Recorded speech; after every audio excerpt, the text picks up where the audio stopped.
Welcome on in, guys. We are continuing our teams on the rise, just teams that we think are going to continue to get better. And as always, what an easy one to do today, guys. What an easy one to do today. We have the Florida Gators. Quinn, I'd love to go to you, my friend. I know this past year you really got in tune with Florida, saying how good they were, how great they were becoming, and that you love Billy Napier actually went almost to the top three of your favorite coaches list. So, Quinn, just talk to us about Florida and them being on the rise. Look, Florida has a really promising young quarterback. All right. Lagway looks really, really, really, really good. Um, I'll say this though, with Florida, I've seen really talented quarterback play under Billy Napier at Florida. I've also seen that Billy Napier is an incompetent imbecile, and this team will never achieve to the top level that Florida can under Billy Napier. I think they have a firm ceiling. And if you're trying to tell me that Florida is about to be a team on the rise, go and look at this 2025 schedule. All right, this is I'm going to give you just a random 5 week excerpt in their schedule at LSU, at Miami, bye week, Texas at home, who's just better than you, and then at Texas A&M. That's four straight L's right at the beginning of the season. Sure, they're gonna start 2-0 when they win a close game over South Florida and they beat up on FCS nobody in week one. Uh, and then after that, the whole season's going to turn into a crapshoot, just like it has been under Billy Napier for this whole like stint that we've seen in Florida. I'm not buying this whole Florida's on the rise because they have a talented quarterback. I've seen them have a talented quarterback. They still didn't win to the level that you want to see the Florida Gators win at, and it isn't going to change this year. I will say this though, you will beat Florida State because at least you're not at least you're not Florida State. So I I want to first go back to preseason 2024 when we're looking at the schedule very similar to how we are now, and we were looking at a schedule of Texas A&M. I'm just gonna name the big teams: Texas A&M, Tennessee, Georgia, Texas, LSU, Ole Miss, Florida State. We looked at that schedule and we thought, oh, and Miami. I forgot Miami in week one. We thought, holy cow, they're not going to win 5 ball games. I'm pretty sure their Vegas over under win total was 4.5 preseason, something similar to that. But they go out 7-5 in the regular season, make a bowl game, and beat Tulane. Now, if you just tell me that, where your over under preseason was 4.5, and you go out and you finish the year, including a bowl game, 8-5, I'm clapping for you.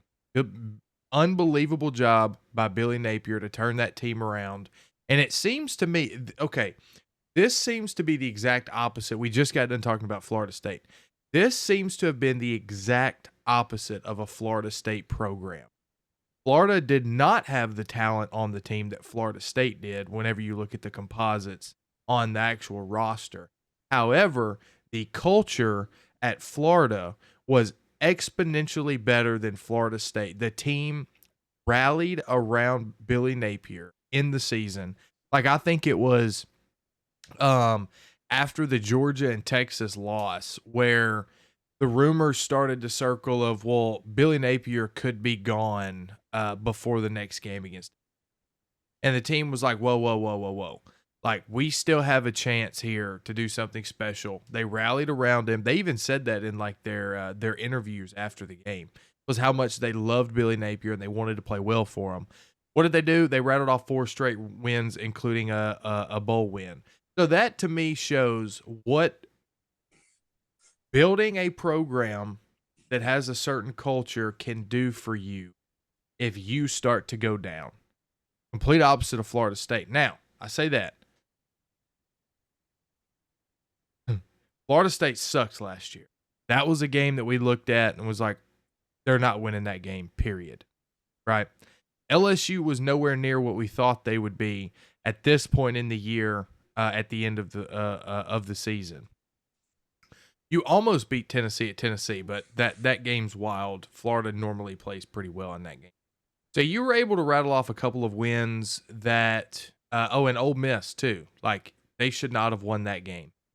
So you were able to get a couple of upsets that really turned the tables, but their schedule ended up not being as bad as we thought it was going to be preseason. But I do think Florida's on the rise. I love Lagway.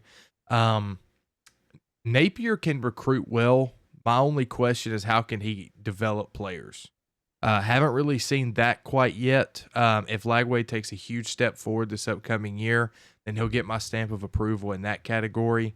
But I'm in kind of a wait and see mode currently because you had a good last half of the year. We need to keep it up next year.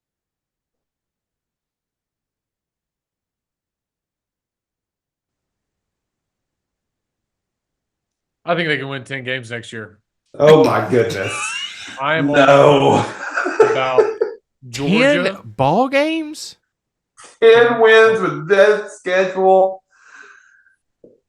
Mm-hmm. Okay. Mm-hmm. I'm the only two I'm worried about is Georgia and Tennessee. And honestly, it's like a toss up for me. You get Tennessee at home, and typically in that matchup, Florida has had their number a lot more than not. Um, you get Tennessee at home November 22nd. And then the Georgia game, which is a neutral site game, you have a bye week the week before, and then basically a bye week the week before that playing Mississippi State. You could have a pretty good game plan going into the Georgia game.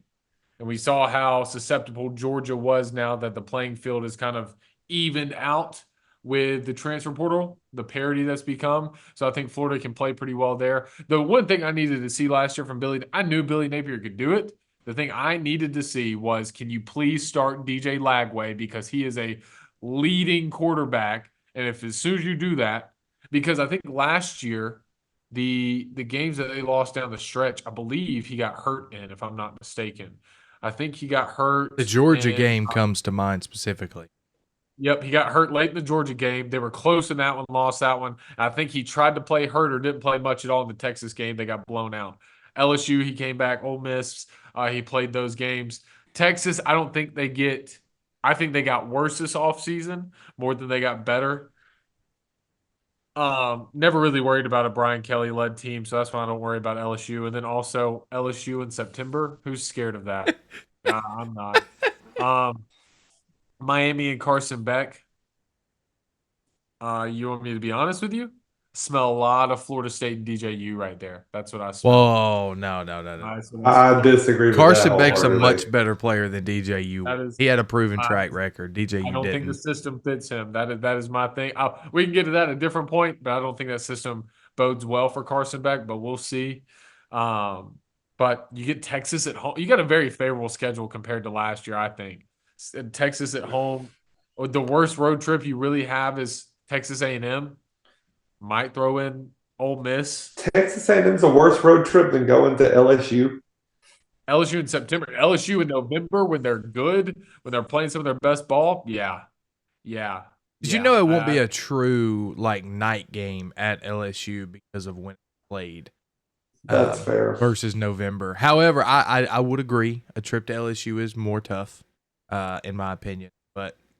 But go ahead. Nothing. Like if you wanted to get on here and tell me that the road trip to Miami is going to be easy, I'd be like, well, yeah. But as far as like LSU or like LSU is the toughest stadium in the country. So Well, I mean, yeah, it's the toughest one in the country, right behind. no, I understand. no. It's something. I mean, okay. I just don't. LSU always finds a way to lose. Like, I think they're probably on the same level for next year. I don't have much respect for Brian Kelly and LSU yet. They haven't done anything super significant for me to be like, hey, this is a scary team. I need to watch out for them. Like I don't know if you guys have paid attention, but LSU they're converting a former running back / cornerback to quarterback because he played in high school. And the kid's like 5'11", 180. Kyler Murray vibes.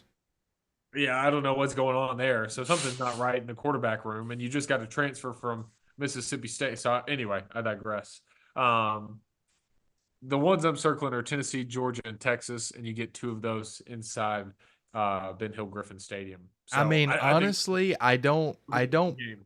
I don't hate that. Like, I don't severely disagree with you. I don't think they're going to win 10 games, but I do think when you look at the schedule and where they play certain games, it is more favorable than last year. And so you're saying Florida on the rise. I'm saying strap the Florida Gators to a dang rocket because they're going to the moon next year. I'm talking about this is a playoff team potentially next year. Like I'm being Oh, honest with you guys. So not only are they on the rise for me, they are just gone. Like I think highly of the Florida Gators. So, do you think that's Florida would end up being like the Ole Miss of last year, but where they're like right on the cusp of being in the playoffs, and then they may lose late and kind of screw them? I mean, I know you say 10-2, and the only games you're worried about are Texas and Georgia, right? Like, So yeah, Tennessee, Georgia. or Yeah. yeah, yeah, Tennessee and Georgia. Okay, I, so I if would they be more lose that worried about Tennessee game, Texas and Tennessee. Well, I think the thing that got Ole Miss last year was one, your head coach was just eyeing the playoffs 3, 4 games out. And so you slipped up in a lot of your game planning, like slipping up to Florida late in the season, which you should not have done. And I definitely think if Florida starts out like, like a crazy 6-2, 7-1, something like that, I could definitely see that happening to them. Oh, dude, we're gonna make the playoffs. Boom, you lose to a Kentucky. Boom, you lose to an Ole Miss on the road because it's gonna go under the radar. But Kentucky on the road it's always a little tough. They play Georgia tough most times, so Kentucky or Florida at Kentucky is gonna be a little tough. And then you can never overlook a rivalry game, kind of like with Florida State. So I could definitely see that happening. But it's just upward trajectory for me.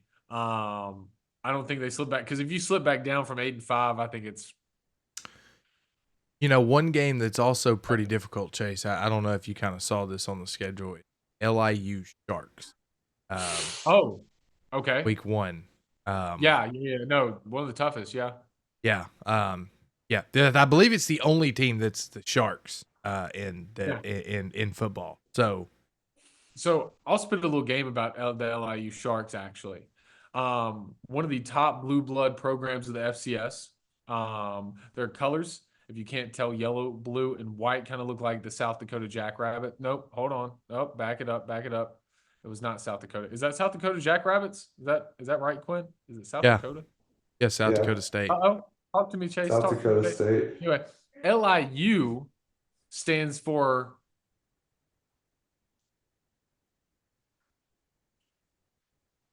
I'll come back to that one. I'll come back to that one. So LIU, the Sharks, what they do best is swim. And going down to Florida in the swamp, they might try and swim down there. Truthfully, guys, I know nothing about the LIU Sharks. I'm not even sure if they're the real team before this season and the schedule that we just looked at. I can't lie. Hey, this could be like what was that team name? That there was that fake high school.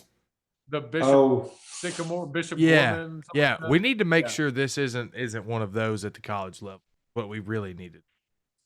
Um, no, again, this is one of the toughest blue blood programs in the FC. Easy, yeah. So like it's honestly, I can't believe like Florida was like, hey, let's schedule this because this is a tough opening game for this 2025 season. Yeah, Their spring game will be tougher than let's yeah, hope. it will be. Yeah. Oh. Would love. I do think I'll give you another bold one for next year. I think they are the Florida victors. I think they win the state of Florida next year. You got South Florida, Miami, and then you also got Florida State on there. No, they lose to Miami. I think they lose to Miami too. But I think they go 3-1 in the state. Or whatever that is. 2-1. Or 2-1, yeah. 3 games. 2-1. Lame. No way. Well, guys, anyway, that was Florida on the rise. As you can see, I'm a big Florida lover. If you guys like Florida, if you know anything about LIU, please let us know. Go ahead and Please do that. Yeah, please. Let us know who they are. But as of right now, we'll count the LIU game as a win for Florida, guys. Thank you so much for watching Three Bold Takes. For Freddie, for Chase, for Quinn. As always, we're out.